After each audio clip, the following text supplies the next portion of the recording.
நம்முடைய பத்திரிகை அன்பர்களுக்கு எங்களுடைய மாலை வணக்கத்தை தெரிவித்துக் கொள்கின்றோம். அன்பு சகோதரர்களே, சகோதரிகளே, இன்று நம்முடைய சட்டப்பேரவையில் மாண்புமிகு முதலமைச்சர் ஐயா ஸ்டாலின் அவர்கள் கரூரில் செப்டம்பர் 27ஆம் தேதி சாயங்காலம் நடந்த அந்த அரசியல் கூட்ட நிகழ்வில் 41 அப்பாவி பொதுமக்கள் தங்களுடைய உயிரை இழந்திருக்கின்றார்கள். அது சம்பந்தமாக முதலமைச்சர் அவர்கள் பேசுகின்ற பொழுது வழக்கம் போல அரசின் மீது தவறில்லை என்றும் காவல்துறையின் மீது தவறில்லை என்றும் பேசியிருக்கின்றார்கள். அதே நேரத்தில் கரூரில் காவல்துறை பந்தோபஸ்த் கொடுத்தது மொத்தமாக 606 பேர் அந்த அரசியல் கூட்டத்திற்கு காவல்துறை பாதுகாப்பு அளித்தார்கள் என்று சொல்லியிருக்கின்றார். 28 செப்டம்பர் கரூரில் நடந்த பத்திரிகையாளர் சந்திப்பில் ஏடிஜிபி திரு டேவிட்சன் அவர்கள் 500 பேர் பாதுகாப்பில் இருந்ததாக சொல்லியிருக்கின்றார். இன்று காவல்துறை ஒரு பத்திரிகையாளர் செய்தி குறிப்பு வெளியிட்டிருக்கிறாங்க.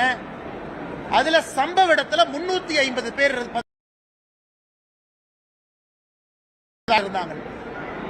இன்று இந்த வழக்கு சிபிஐக்கு மாற்றப்பட்ட பிறகு தமிழக அரசினுடைய முதலமைச்சர் ஒரு நம்பர் சொல்றாங்க 606, ஏடிஜிபி கரூர்ல 500, 28 செப்டம்பர்ல. இன்னைக்கு வந்திருக்கக்கூடிய காவல்துறை செய்தி குறிப்பு சம்பந்தப்பட்ட இடத்துல பந்தோபஸ்த் என்பது 350. இதுல இருந்தே நமக்கு பல விஷயம் தெரியுது. நிகழ்ச்சி எல்லாம் நடந்து முடிந்து அப்பாவி பொதுமக்கள் எல்லாம் இறந்த பிறகு இன்னைக்கு வழக்கு சிபிஐக்கு போன பிறகு முன்னுக்கு முரணாக பல விஷயங்களை தமிழக அரசு, அதுவும் குறிப்பாக சட்டப்பேரவையில் சொல்லிக் கொண்டிருக்கின்றார். இது வன்மையாக கண்டிக்கத்தக்கது மட்டுமல்ல, அதே நேரத்தில் தங்கள் மீது தவறு இல்லை என்பதை காட்டுவதற்காக இந்த பொய்களை எல்லாம் கட்டவிழ்த்து விட்டிருப்பதாக நாங்கள் பார்க்கின்றோம். இது முதல் விஷயங்கள். இரண்டாவது, உச்சநீதிமன்றம் சில கருத்துக்களை சொல்லி இருக்கின்றார்கள். காவல்துறையின் மீது தவறு, அரசு அதிகாரிகள் செய்திருக்கக்கூடிய தவறு. சென்னை உயர்நீதிமன்றத்திலே சில கருத்துக்கள் பதிவாகி இருக்கிறது. ஆனா முதலமைச்சர் அவர்கள் இன்னைக்கு பேசியிருக்கக்கூடிய விஷயத்தெல்லாம் பார்க்கும் பொழுது அரசின் மீதோ அங்க இருக்கக்கூடிய அதிகாரிகள் மீதோ அங்க இருக்கக்கூடிய காவல்துறையின் மீதும் எந்த தவறும் இல்லை என்பதை போல் பேசிக் கொண்டிருக்கின்றார்கள். அதையும் இந்த நேரத்தில் மக்கள் மன்றத்தில் சுட்டிக்காட்ட விரும்புகின்றோம். இந்த நேரத்தில் முதலமைச்சர் அவர்கள் முன்னுக்கு முரணாக பேசுவதை விட்டுவிட்டு உச்சநீதிமன்றம் அமைத்திருக்கக்கூடிய அந்த குழு சிபிஐக்கு முறையாக அவங்க ஆதரவு கொடுத்து உண்மை குற்றவாளிகளை கண்டுபிடித்து வெளியே கொண்டு வருவதற்கான முயற்சியில் இறங்க வேண்டும் என்று இந்த நேரத்தில் வலியுறுத்துகின்றோம். அதை தாண்டி பத்திரிகை நண்பர்களுக்கு கேள்வி இருக்கும், பதில் சொல்றாங்கன்னா கேளுங்க.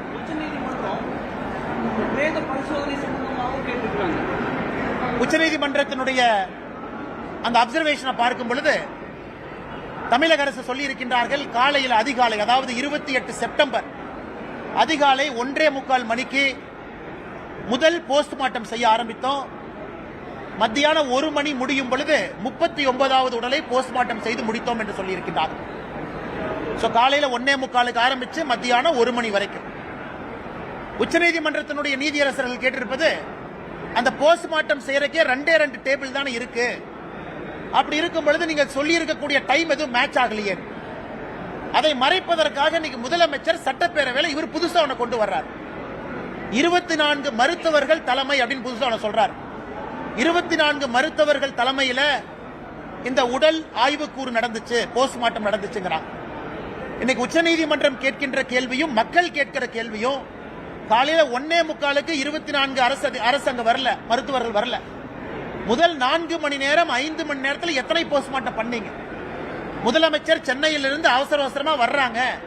அவர் போவதற்கு முன்பே உதயநிதி ஸ்டாலின் துபாயிலிருந்து வர்றாரு. வந்தவுடனே போறதுக்கு முன்னாடி சில பேருக்கு மாலை போடணும், மரியாதை செய்யணும், போட்டோ எடுக்கணும் என்பதற்காக அவசர கதியில இந்த போஸ்ட்மார்ட்டம் செய்ததாகத்தான் நாங்கள் பார்க்கின்றோம். இது நிச்சயமாக சிபிஐ என்கொயரியில் இது வெளியே வரும். 2 டேபிள் வச்சுக்கிட்டு 39 பேர் அன்னைக்கு நீங்க 12 மணி நேரம் கணக்காட்டுறீங்க, அது வாய்ப்பே இல்லை. மருத்துவர்களும் பற்றாக்குறை தான். ஏன்னா சிபிஐ வந்ததுக்கு அப்புறம் லாக் எடுப்பாங்க, கால் லாக் எடுத்து பார்ப்பாங்க, யார் எப்ப வந்தாங்க, யாரு போனாங்க. அதனால அதுவரை பொறுத்திருப்போம். நிச்சயமாக அரசனுடைய பொய்களும் மாண்புமிகு முதலமைச்சர் ஐயா ஸ்டாலின் அவர்களுடைய பொய்களும் அன்னைக்கு வெளியே வரும் என்கின்ற முழு நம்பிக்கை எங்களுக்கு இருக்கு. அதே வேளையில் உடற்கூறாய்வு சம்பந்தமா அரசியல் செய்ய வேண்டாம் அப்படின்னு சொல்லி சுகாதாரத்துறை அமைச்சர் மா சுப்பிரமணியன் எடப்பாடி பழனிசாமி அண்ணா இதுல அரசியல் செய்வது அப்படிங்கறதே கிடையாதுங்கண்ணா.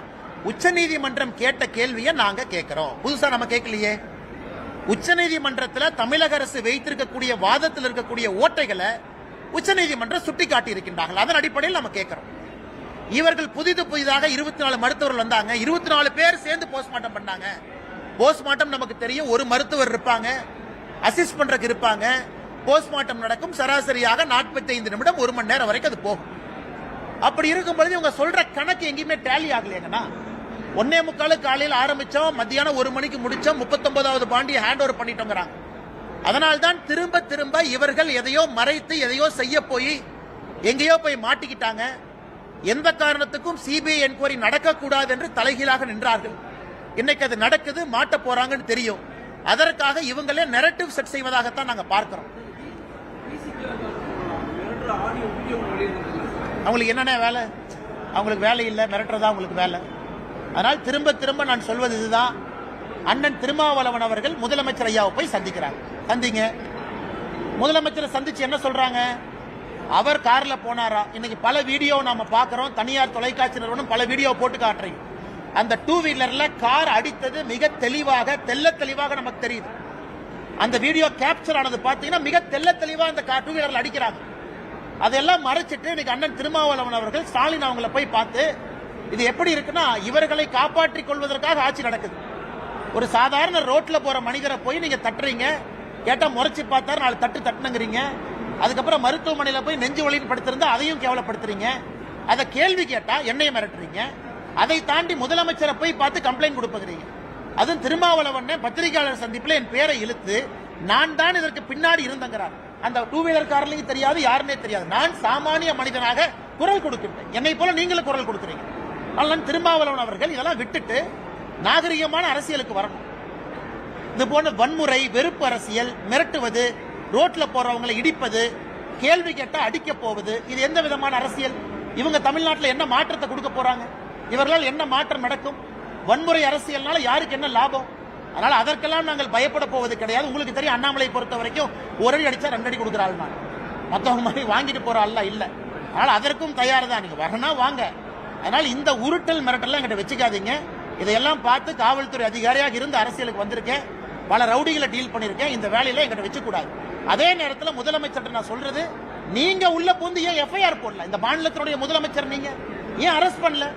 மிக தெளிவாக ரோட்ல வன்முறை நடந்திருக்கு. உங்களுடைய கூட்டணி கட்சியை சார்ந்தவங்க எம்பி கார்ல இருக்காரு, அவர் இறங்குறாரு, சுத்தி அத்தனை பேர் இருக்காங்க. அப்ப முதலமைச்சர் அவர்கள் சாமானிய மனிதனுக்கு ஒரு பாதுகாப்பு கொடுக்க முடியலனா காவல்துறையினுடைய அமைச்சராக இருக்கக்கூடிய மு.க. ஸ்டாலின் அவர்கள் அந்த பதவியில் உட்காரணுமா? ஒரு சாமானிய மனிதனுடைய பாதுகாப்பை உறுதி செய்ய முடியவில்லை என்றால் முதலமைச்சர் என்கின்ற நாட்கள் எதுக்கு வேணும்? அப்ப சாமானிய மனிதனுடைய பாதுகாப்பு முக்கியம் இல்ல, கூட்டணி கட்சி அண்ணா திருமாவளவன் தான் முக்கியம் என்று முதலமைச்சர் அவரும் முடிவெடுத்துட்டார். இது தமிழக மக்கள் அண்ணா இன்னைக்கு அந்த காலம் மாதிரி இல்ல, டிவியில நீங்க அத்தனை ஆங்கிள் போட்டோ எடுக்கிறீங்க, இந்த ஆங்கிள் அந்த ஆங்கிள் போடுறீங்க, தனியார் தொலைக்காட்சி எல்லாத்தையும் நம்ம பாக்குறோம், வேறு வேறு ஆங்கிள் காட்டுறீங்க. சாமானிய மனிதனுக்கு தெரிந்துவிடும் யார் ஏமாத்துறாங்க, யாரு பொய் சொல்றாங்க. அதனால் முதலமைச்சர் இதில் தலையிட்டு நடவடிக்கை எடுத்து காவல்துறையினுடைய மானத்தையும் அரசனுடைய மானத்தையும் காப்பாற்றணும். கரூர் சம்பவத்தில் வந்து கைது செய்யப்பட்ட மாவட்ட செயலாளருக்கு இன்னைக்கு நீதிமன்றம் ஜாமீன் கொடுத்திருக்கிறது. இது வந்து தங்களுக்கு கிடைத்த முதல் வெற்றி அப்படின்னு சொல்லி தாவேக்கா அண்ணா தாவேக்கா அவங்க புரிஞ்சுக்கணும், எல்லாரும் புரிஞ்சுக்கணும். நான் தான் முதல்ல இருந்து சொல்றேங்கன்னா, இதுல திரு விஜய் அவர்களை அக்யூஸ் நம்பர் 1 போட முடியாது. அதே நேரத்தில் ஜாமீன் என்பது இயல்பாக எல்லாருக்கும் கிடைக்கத்தான் போகுது. இவங்க யாரும் போய் கொலை பண்ணல, யாரும் கத்தி எடுத்து குத்துல. தவறு நடந்திருந்தால் சிபிஐ வர்றாங்க, அதுக்கான சார்ஜ் ஷீட் பண்ணுவாங்க, எவிடன்ஸ் கொடுப்பாங்க. இன்னைக்கு ஒருவேளை வேகமா ஜாமீன் கிடைச்சிருக்குன்னா அரசு தரப்பு வழக்கறிஞர்கள் அவங்க குற்றச்சாட்டு வச்சிருக்கிறாங்க, குற்றச்சாட்டுக்கான ஆதாரத்தை கொடுக்க முடியவில்லை என்ற அர்த்தம் தான். ஜாமீன் கிடைச்சிருக்குன்னா அரசு தரப்பு வழக்கறிஞர்கள் அப்ப அவங்களால எவிடன்ஸ் கொடுக்க முடியல, அப்ப எவிடன்ஸ் இல்ல. இது ஒரு ஆங்கிள். இன்னொன்று, நீதிமன்றத்தை பொறுத்தவரை எங்கேயும் போக மாட்டாங்க, உள்ளூர் தான் இருப்பாங்க. ஜாமீன் போட்டு நீங்க வந்து காவல்துறைக்கு வந்து விசாரணைக்கு ஒத்துழைக்கலாம் சொல்லியிருக்கலாம். ஆனால் இதை பெரிதுபடுத்துவதை விட இந்த நிகழ்வுக்கு பின்னால் யார் இருந்தார்கள் என்பது முக்கியம். அது சிபிஐ என்கொயரியில் முழுமையாக வெளியே வரும் என்கிற நம்பிக்கை எனக்கு இருக்குது.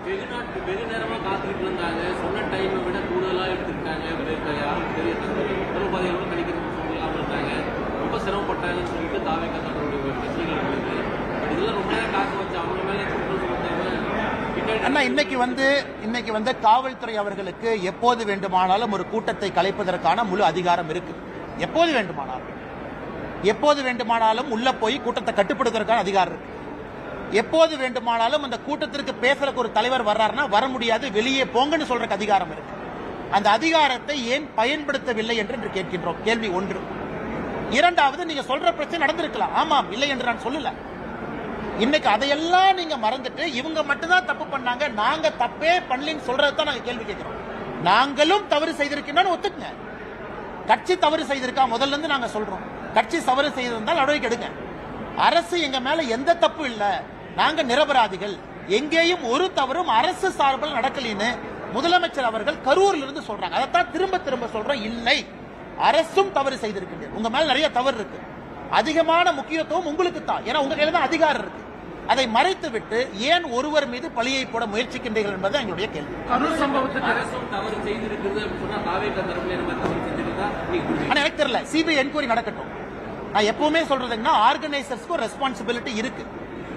ஆர்கனைசர்ஸ் ரெஸ்பான்சிபிலிட்டி அது சிபிஐ வரும்போது அந்த டேட்டா உங்கள்கிட்ட எங்கிட்ட இல்ல. சரியான முறை வந்தவங்க பாதுகாப்புக்காக கட்சி நிர்வாகிகள் நிறுத்தினாங்களா, அவங்க ஏதாவது தனிப்பட்ட முறையில் ஆம்புலன்ஸ்ல ஏற்பாடு செய்திருந்தாங்களா, அந்தந்த மணி நேரத்திற்கு கூட்டம் அதிகமாக வரும் பொழுது அவங்க காவல்துறையை கூப்பிட்டு அண்ணே கூட்டம் அதிகமாக வந்துருச்சு 6 மணிக்கு 7 மணிக்குன்னு சொன்னாங்களா, அந்த டேட்டா உங்ககிட்ட இல்ல, எங்கிட்ட இல்லைங்கண்ணா. அது யார் பர்மிஷன் கொடுத்து வாங்கினாங்களோ அவர்களின் மீது முழு பொறுப்பு இருக்கு. அது என்கொயரியில வரட்டும். நான் முதல்ல இருந்து பேசுறது டே ஒன்ல அப்படியே நெரட்டிவ மாத்தி இவங்க தான் தப்பு பண்ணாங்கன்னு கொண்டு போறது தான் முதல்ல இருந்து கண்டிக்கிறேன். அரசு நீங்க எதுக்கு பர்மிஷன் கொடுத்தீங்க, ஏன் கொடுக்கல சொல்லுங்க. நீங்க அவங்களை கைது பண்றதுக்கு முன்னாடி அந்த லோக்கல் சப் இன்ஸ்பெக்டர் சஸ்பெண்ட் பண்ணீங்களா? இல்லை. இந்தியால ஒரு கோவில் திருவிழால 2 பேர் இறந்தாவே லோக்கல் 2 பேர் சஸ்பெண்ட் ஆவாங்க, தாசில்தார் ஆவாங்க, சப் இன்ஸ்பெக்டர் ஆவாங்க. 41 பேர் இறந்த பிறகு ஒரு அரசு அதிகாரியும் கூட பொறுப்பில்லைன்னா எப்படி ஏத்துக்க முடியுங்கன்னா?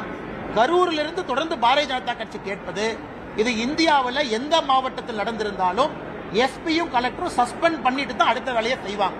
நம்முடைய முதலமைச்சர் அதை கூட செய்யாம டிஃபெண்ட் பண்ணுவதற்கான காரணம் என்ன? அதுதான் ஆச்சரியமா இருக்கு, அதிர்ச்சியா இருக்கு.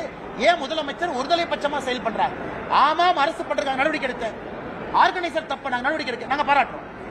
எல்லாமே இல்லாம ஒருத்தர் மேலேயே நான் திரும்ப திரும்ப போடுவேன் அப்படிங்கிறது தான் எங்களை பொறுத்தவரை நாங்கள் உரிமை குரலாக கேள்வி கேட்பதை எங்கள் கடமையாக கருதுகிறோம். தமிழக ஐபிஎஸ் அதிகாரிகள் கண்காணிப்பு இருக்கக்கூடாதுன்னு சொல்லி உச்சநீதிமன்றம் சொல்லியிருக்காங்க. சட்ட ஆலோசனை நடத்தி தமிழக அரசு உச்சநீதிமன்றத்தை அணுகும் சொல்லி முதல்வர் இன்னைக்கு சட்டமன்றத்தில் அண்ணா முதல்வர் அவர்கள் புரிந்து கொள்ள வேண்டும். மணிப்பூர்ல கலவரம் நடந்த பொழுது மணிப்பூருக்கு வெளியே இருக்கக்கூடிய காவல்துறை அதிகாரிகளை எஸ்ஐடில உச்சநீதிமன்றம் போட்டாங்க. அப்ப மணிப்பூர் அரசு ஆலோசனை நடத்தி எங்க மணிப்பூர் போலீஸ் ஆபீசர் போலின்னு கேட்டாங்களா? இன்னைக்கு தமிழகத்துல சிபிஐ என்கொயரி போட்டிருக்கும் பொழுது அதே உச்சநீதிமன்றம் சிபிஐக்கு என்ன சொல்லியிருக்கிறாங்க? தமிழ்நாடு கேடர், ஆனா தமிழ்நாட்டில் பிறந்திருக்காத 2 ஐபிஎஸ் அதிகாரியை போடுறோம்னு சொல்றாங்க. தவறே கிடையாது. அதிகாரி என்றால் தமிழ்நாடுனா வெளிநாடுல ஒண்ணுதான். அவங்க என்ன நினைக்கிறாங்க? யாரும் இன்ஃபுளுன்ஸ் பண்ணிடக்கூடாது. அதனால் முதலமைச்சர் இதையெல்லாம் பெரிதுபடுத்தி நாங்க ரிவ்யூ பெட்டிஷன் போடுவோம், நாங்க மறுபடியும் உச்சநீதிமன்றத்தை அணுகுவோம் அப்படின்னா அவர் இதை காலம் தாழ்த்தக்கூடிய செயலா மட்டும்தான் பண்றாங்க. இந்தியால பல இடத்துல இது நடந்திருக்கு, தமிழ்நாடு மட்டுமில்லை. பல இடத்துல லோக்கல் ஆபீசர் அவங்க விடல, பல இடத்துல முதலமைச்சர் சந்தோஷப்படணும். கர்நாடகால இருந்து ஆந்திரால இருந்து ஐபிஎஸ் அதிகாரி போடலையே, போட்டுதான் மானம் மொத்தமா போயிருக்கும். தமிழ்நாடு ஐபிஎஸ் அதிகாரி யாரையும் போடாம மணிப்பூர் மாதிரி கர்நாடகா, ஆந்திரா, மகாராஷ்டிரான்னு போட்டுந்தா இன்னைக்கு அட்லீஸ்ட் அதிகாரிகள் தமிழ்நாடு கேடர்ல இருக்கிற அதிகாரிகள் தானே. இதை எதுக்கு முதலமைச்சர் அரசியல் படுத்துறாரு? கரூர் சம்பவத்துக்கு துக்கம் அனுசரிக்கிறதுமா சட்டமன்றத்தில் அதிமுக சட்டமன்ற உறுப்பினர்கள் கருப்பு பேச்சு அடிச்சுட்டு போறாங்க. அது ரத்த கொதிப்பான்னு சொல்லி அமைச்சரும் சபாநாயகர் கிண்டல் பண்ணிக்கிறாங்க. அண்ணா, சபாநாயகரை பொறுத்தவரை அவருடைய செயல்பாடு கடந்த 4.5 ஆண்டுகள் பாத்தீங்கன்னா ஒரு திமுக தொண்டனை விட மிக சிறப்பாக இருக்கிறது. முழுசா 100 மார்க் கொடுத்துடலாம். திமுக தொண்டன் கூட கட்சி அந்த அளவுக்கு டிஃபெண்ட் பண்ணல. சபாநாயகர் முழுமையாக திமுகவை டிஃபெண்ட் பண்ணி 100க்கு 100 மார்க் வாங்கியிருக்காரு. முழு பாராட்டு அவருக்கு. ஆனா சபாநாயகர் வேலையை ஒரு நாளும் செய்யல. அவர் சபாநாயகர் இருக்கையில் அமர்ந்து கொண்டு அவர் இத்தனை காலமாக செய்வதெல்லாம் திமுக தொண்ட வேலை தான். இது மட்டும் இல்ல, இன்னைக்கு நம்முடைய பாரதிய ஜனதா கட்சியினுடைய 4 எம்எல்ஏக்கள், நம்முடைய மாநில தலைவர் அண்ணன் நயினார் நாகேந்திரன் அவர்கள், நம்முடைய கோயம்புத்தூர் தெற்கு தொகுதி எம்எல்ஏ அக்கா வானதி ஸ்ரீனிவாசன் அவர்கள், மொடக்குறிச்சி சரஸ்வதி அம்மா, நம்முடைய காந்தி ஐயாவை பல இடத்துல சபாநாயகர் அவமானப்படுத்தியிருக்கார். மைக் ஆஃப் பண்றது, அவங்க பேசும்போது ஏளனமா பார்க்கிறது, இது கடந்த 4.5 ஆண்டுகள்ல தொடர்ச்சியா செய்யறாங்க. இன்னைக்கு அனைத்து இந்திய அண்ணா திராவிட முன்னேற்ற கழகத்தினுடைய சட்டமன்ற உறுப்பினர்கள் அந்த கருப்பு பேட்ச் அணிந்திருக்கும் பொழுது அதையும் மிக கேவலமாக சித்தரிச்சிருக்கிறாங்க. அந்த அளவுக்கு தான் மனிதாபிமானம் இருக்கு. நேத்து ஒருத்தர் சொல்றாரு, நாங்க இதையெல்லாம் தாண்டுவோம், இதெல்லாம் டிராமா தான், இதெல்லாம் தாண்டி மக்கள் ஓட்டு போடுவாங்க. எப்படி ஓட்டு போடுவாங்கன்னா, தினமும் இது போன்று நீங்க அசிங்கமா பேசுறீங்க, மோசமா பேசுறீங்கன்னா மக்கள் எப்படி உங்க பக்கம் வருவாங்க? அதனால இது மக்கள் மன்றத்தில் மட்டும்தாங்க நான் தீர்ப்பு, வேற எங்கேயும் தீர்ப்பு இல்லை. சபாநாயகர் மோசமாக நடந்து கொண்டதற்கு எஸ்ஐடி நான் வைக்க முடியும். அதனால 2026 மக்கள் மன்றத்தில் சரியான மக்கள் தீர்ப்பு எழுதுவார்கள் என்று நம்புவோம். கரூர் விவகாரத்துல முதல்வர் வந்து பதற்றமடைந்து பயமடைந்திருக்கிறாரு அப்படின்னு சொல்லி எடப்பாடி பழனிசாமி வந்து இன்னைக்கு சொல்லியிருக்காரு. அதிமுக வந்து பல்வேறு கேள்விகளை வந்து அங்க முன்வைச்சாங்க. ஆனா வந்து பாத்தீங்கன்னா அமைச்சர்கள் முதல்வர் மாறி மாறி பழைய, அதாவது கள்ளக்குறிச்சி விவகாரத்தையோ அந்த தூத்துக்குடி சம்பவத்தையும் வந்து மேற்கொண்டு சொல்லி பேசுறாங்க. ஆனா கரூர் விவகாரத்தை பெரிய அளவில் பேசல. ஆனா அதனாலதான் பாத்தீங்கன்னா நேத்து நான் வேற எந்த செய்தித்தாளையும் சொல்லிங்கன்னா தினகரன்ல செய்தி வந்துச்சு. தினகரன் வந்து அபிஷியலா திராவிட முன்னேற்ற கழகத்திற்கு தொடர்பு இருக்கக்கூடிய ஒரு செய்தி நிறுவனம், அவங்களும் இருக்கிறாங்க, நல்லது. தினகரன்ல செய்தி போடுறாங்க, முதலமைச்சர் சிறப்பு ஆலோசனை, ஹிந்துக்கு எதிராக சட்டப்பேரவையில ஒரு சட்டத்தை கொண்டு வருவதற்காக ஆலோசனை தினகரன்ல போடுறாங்க. ஏன்னா இன்னைக்கு இந்த டிபேட் அண்ட் டிஸ்கஷன் நடக்கும்னு தெரியும். இன்னைக்கு காலையிலிருந்து டிபேட் அண்ட் டிஸ்கஷன் என்ன, ஹிந்தி படத்தை தடை பண்ண போறாங்களா, ஹிந்தி பாட்டை தடை பண்ண போறாங்களா, ஹிந்தி பேரை தடை பண்ண போறாங்களா, இதை மக்கள் மன்றத்தில் பேச வச்சு கரூர் இஷ்யூவா பேசக்கூடாது என்பதை மடைமாற்றும் விதமாக திராவிட முன்னேற்ற கழகம் எடுத்தாங்க. எனக்கு பத்திரிகை நண்பர்கள் கேட்ட பிறகு திமுக சொல்றாங்க, நாங்க அந்த மாதிரி சொல்லவே இல்லையே, நீங்க எதுக்கு பொய் சொல்றீங்க, நீங்க எதுக்கு பதட்டமாகறீங்க? அப்படி இருக்கும் பொழுது தினகரன் செய்தி ட்விட்டர்ல நேத்து எப்படி வந்துச்சு? அதனால் மறைப்பதற்காக பல விஷயத்தை மாத்தி மாத்தி பேசுறீங்க, நேரடியா கேள்விக்கு பதில் சொல்ல மாட்டீங்க. மாண்புமிகு முதலமைச்சர் ஐயா ஸ்டாலின் அவர்கள் தவறான தரவுகளை கொடுக்குறீங்க. 606 ஒரு நம்பரை சட்டமன்றத்தில் சொல்றீங்க, ஆனா ஏடிஜிபி 500 சொல்றாரு. மத்தியானம் ரிலீஸ் பண்ணிருக்கிற பிரஸ் நோட்ல 350ங்கிறீங்க. எப்படி நண்பரோ எனக்கோ உங்களுக்கோ முதலமைச்சர் மீது நம்பிக்கை வரும்? அதனால முதலமைச்சர் அதிகாரிகள் தவறான வழி நடத்துறாங்களா, இல்ல முதலமைச்சரே தன்னை தவறாக வழி நடத்துறாரா, அவர் தான் நமக்கு சொல்லுங்க.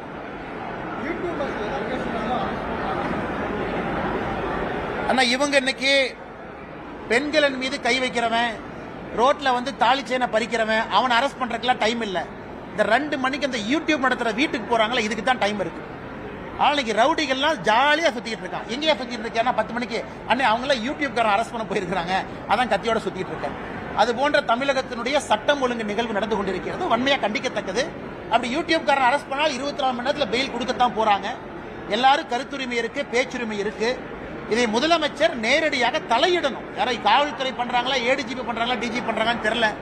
இதை முதலமைச்சர் தலையிட்டு சரி செய்ய வேண்டும் என்பது எங்களுடைய வேண்டுகோள். குறிப்பிட்ட மாதிரி விஜயை வந்து முதல் குற்றவாளியா சேர்க்க முடியாது நீங்க சொல்லிட்டு இருக்கீங்க. ஆனா தமிழக அரசு வந்து உச்சநீதிமன்றத்திலும் சரி, நீங்க சட்டமன்றத்திலும் சரி, விஜய் வந்து இனி வந்து பாதிக்கப்பட்ட மக்கள் சந்திக்கல, அந்த இடத்துல வந்து பார்க்கல, உடனே அந்த இடத்துக்கு கூட்டிட்டாங்க அப்படிங்கிற ஒரு தரவு வந்து மீண்டும் சொல்றாங்க. அண்ணா நான் உங்களுக்கு ஏற்கனவே சொன்னேன், நாளைக்கு இன்னொரு அரசியல் கட்சி நடக்கக்கூடாது. கரூர்ல செப்டம்பர் 27ஆம் தேதி டிவிகேல இன்னொரு கட்சியா இருக்கு. அந்த கட்சியினுடைய தலைவராக இருந்தாலும் இதைத்தான் நான் பேசியிருப்பேன். அவங்க திமுகவினுடைய கூட்டணி கட்சியாக இருந்தாலும் இதைத்தான் நான் பேசியிருப்பேன். அந்த தலைவரை அக்யூஸ்ட் ஒன்னா நீங்க சேர்த்த முடியாது. காரணம், நியாயம்னா நியாயம், நேர்மைனா நேர்மை. அதை மாத்திலாம் பேச விரும்பலீங்க. அதனால் விஜய் அவர்களுக்கோ யாருக்குமோ ஆதரவு கொடுக்க வேண்டிய அவசியம் இல்லை. நாணயமா நேர்மையா ஒரு விஷயத்தை பார்த்து நான் கருத்து சொல்றேன். அதை எப்படி வேணாலும் திமுக மாத்தி பேசலாம், திருப்பி பேசலாம். இது திமுகவினுடைய கூட்டணி கட்சியில இந்த துயர நிகழ்வு நடந்திருந்தாலும் கூட இதைத்தான் நாங்கள் சொல்லி இருப்போம். அவங்க மேல குற்றச்சாட்டு வைக்காதீங்க, முதல்ல அரசு என்ன பண்ணின்னு சொல்லுங்க ஐயா. ஆனா இதுல கன்வீனியன்டா பொலிட்டிக்கல் கேம் செப்டம்பர் 27 இருந்து திராவிட முன்னேற்ற கழகம் ஆடுவதைத்தான் தோலுரிச்சு மக்கள் மன்றத்தில் நாங்கள் காட்டிக் கொண்டிருக்கிறோம்.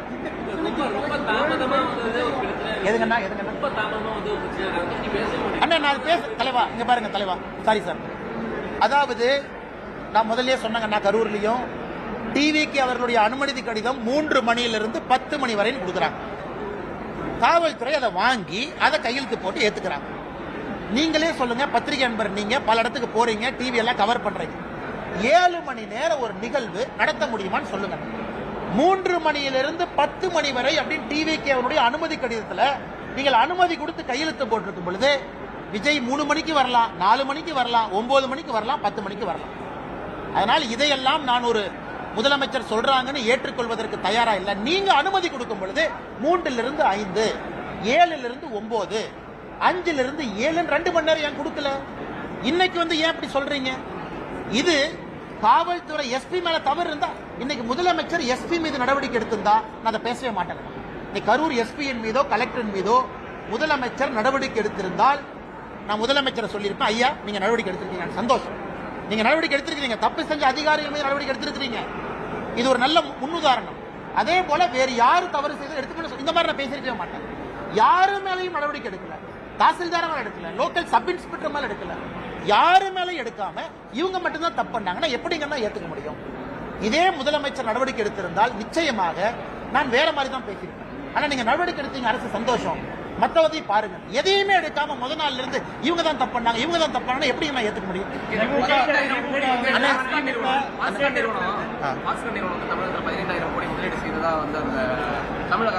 அண்ணே, முதலமைச்சருக்கு ஆங்கிலம் தெரியாது, பாக்ஸ்கான்காரங்களுக்கு தமிழ் தெரியாது, அந்த ரூம்ல உட்கார்ந்து என்ன பேசினான்னு உங்களுக்கும் தெரியாது, எனக்கும் தெரியாது. இதை நம்ம டிஆர்பி ராஜா அண்ணன் ரொம்ப கன்வீனியன்டா பாக்ஸ்கான் வந்தாங்க, ஒரு போட்டோவை போட்டு 15,000 கோடி 14,000 வேலை வாய்ப்பு அப்படி இப்படின்னு அடிச்சு விட்டார். பாக்ஸ்கான்காரன் அவன் பல பிரச்சனை அவனுக்கு இருக்கு. ஏன்னா ஆந்திரால இருந்து போன் பண்ணுவாங்க, மகாராஷ்டிரால இருந்து கூப்பிடுவாங்க, ஒரிசால இருந்து கூப்பிடுவாங்க. அதனால பாக்ஸ்கான்காரங்க அப்படியெல்லாம் பொய் சொல்லிட்டுலாம் போக முடியாது. அவங்க என்ன சொன்னாங்க, ஐயா நாங்க உங்க கூட்டத்துக்காக வரல, ஒரு ஆண்டுகளுக்கு முன்பே முடிவு செஞ்சோம் இந்த இடத்துல எக்ஸ்பான்ஷன் பண்ணணும், அதுபடித்தான் பண்ணணும். பாக்ஸ்கான் நிறுவனம் இன்று உண்மையை பேசிய பிறகு தமிழக அரசுக்கு பிரச்சனை. இதை தமிழக அரசுக்கு என்னுடைய அறிவுரை என்னன்னா, தமிழ்நாட்டில் இன்னைக்கு டீ கடை ஆரம்பிச்சா கூட திராவிட மாடல்னு போர்டு வைக்கிறீங்க, ஏன்னா எல்லாம் அநியாயமா. அங்க பாத்தீங்கன்னா ஆந்திர பிரதேசல அண்ணன் சந்திரபாபு நாயுடு $15 பில்லியன் $15 பில்லியன் விசாகப்பட்டினத்தில் கூகுளை கொண்டு வந்து ஏஐ டேட்டா சென்டர் சத்தமே இல்லாம இறக்கிட்டார். 15 பில்லியன் எங்க? ஏன்னா 2 சோப் டப்பா தயாரிக்கிறது எங்க? அதனால அண்ணன் டிஆர்பி ராஜா அவர்கள் நல்ல முதலமைச்சர் ஏமாத்துறாரு. 2 பேர் வந்தா போதும், புடிச்சு கொண்டு வந்து கோட்டை மாட்டி போட்டோ எடுத்து போடுறா போஸ்டர் அப்படின்னு. இதெல்லாம் ரொம்ப நாளைக்கு இந்த உண்மை நிக்காது. இன்னைக்கு பக்கத்துல சத்தம் இல்லாத கர்நாடகா, மகாராஷ்டிரா, ஆந்திரா, தெலங்கானா பாடுங்க, சத்தம் இல்லாம 1000 கோடிகள் உள்ள வருது. அதனால் இவர்கள் தேவையில்லாம ஆடம்பரமாக விளம்பரப்படுத்தி திராவிட மாடல் இவங்களே சத்தம் போட்டு இன்னைக்கு மாட்டிக்கிட்டாங்க. அதான் உதாரணமா கொடுக்கிறேன். ஆந்திரா இன்னைக்கு எப்படி முன்னாடி போறாங்க, தமிழகம் முன்னாடி போக முடியும். அதனால் முதலமைச்சர் அண்ணன் டிஆர்பி ராஜா பேச்சை குறைத்து செயல் அதிகமா ஈடுபடணும்.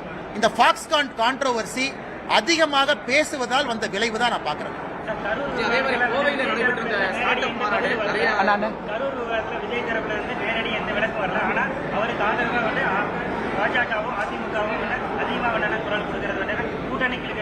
யார் சொல்றாங்கன்னா,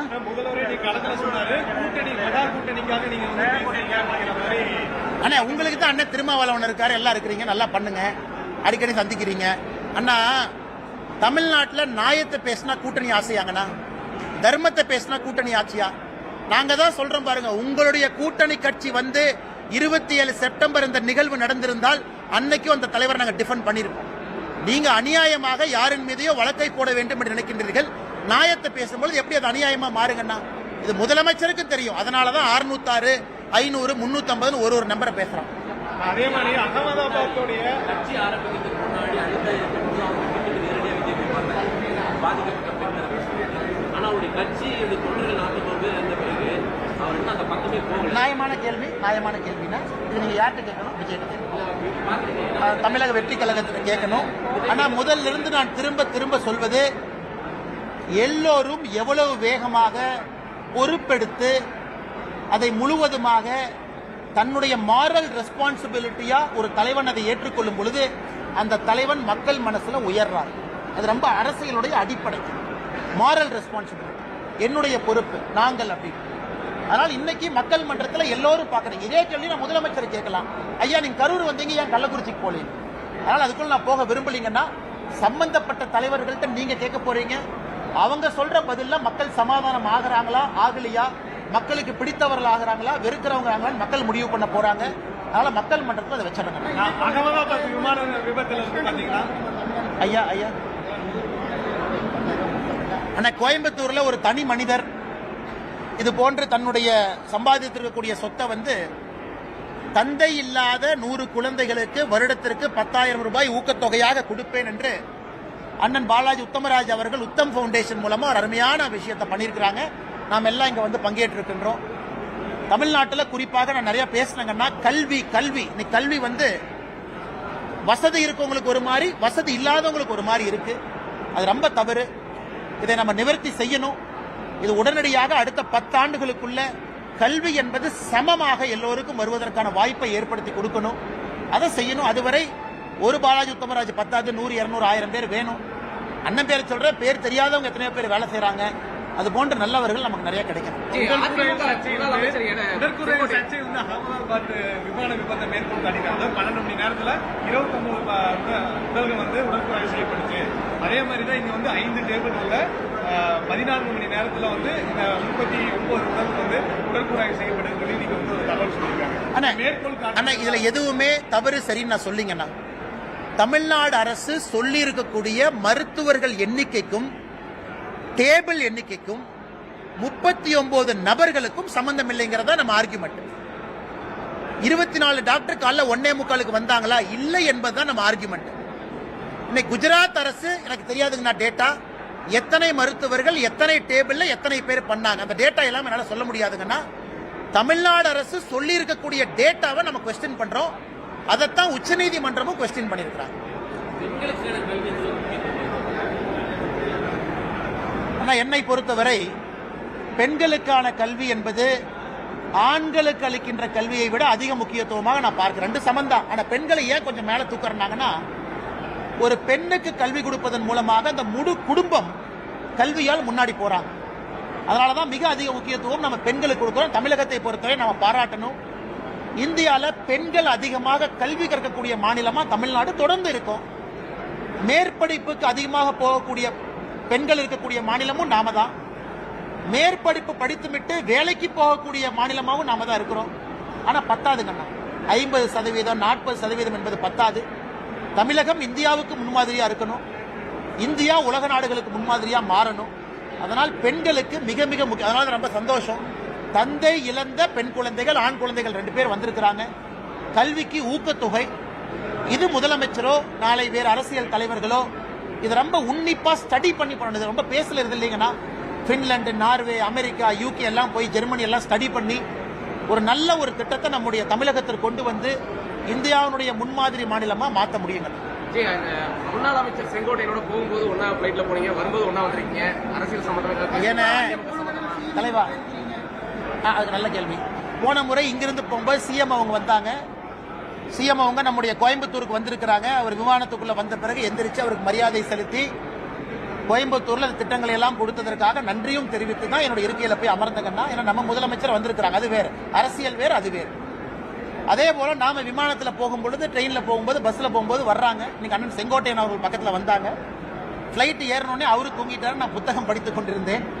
இதுக்கு சாட்சி வந்து ஏர் ஹோஸ்டஸ் மட்டும்தான். நான் என்ன சொன்னாலும் நீங்க நம்ப மாட்டீங்க. நான் புக்கு படிச்சு அவர் தூங்கிட்டாரு. இறங்கும் போது நல்லா இருக்கீங்களான்னு கேட்டாரு. இறங்கி வெளியே வந்துட்டோம். வெளியே வரும்போது நீங்க போட்டோ எடுத்தீங்க. ஆனா விமானத்தில் அவர் தூங்கினது ஏர் ஹோஸ்டஸ் தான் நான் தெரியும். ஏன்னா அவரு வந்து சட்டப்பேரவையிலிருந்து வர்றாரு. நாங்கள் பேசவே இல்லை. நான் புத்தகம் படிச்சு அவர் தூங்கினாரு. எந்த அரசியல பேசுறாரு? போகும்போது பேசல, வரும்போது பேசல. ஆனா நீங்க விஜய்க்கு ஆதரவா பேசுறது, நிலைப்பாடுக்கு ஆதரவா பேசுறதும், அதிமுக அவர் எடப்பாடி பேசுறதும் இருவருக்குமே வந்து பேசுறது. விஜய்க்கு வந்து காவி சாயம் வந்து பூசுறாங்க. இந்த காவி சாயம் பூசுறதை எப்படி பாக்குறீங்க? ஆனா கடைசி கேள்வி எடுத்துக்கோங்கண்ணே, உங்களுக்கு நேரம் ஆயிட்டு இருக்கு. ஆனா விஜய் அவர்களுடைய சித்தாந்தம் வேறு, எங்கள் சித்தாந்தம் வேறுங்கண்ணா. ஃபுல் ஸ்டாப்ண்ணா. அதோட முடிச்சு போச்சுங்கண்ணா.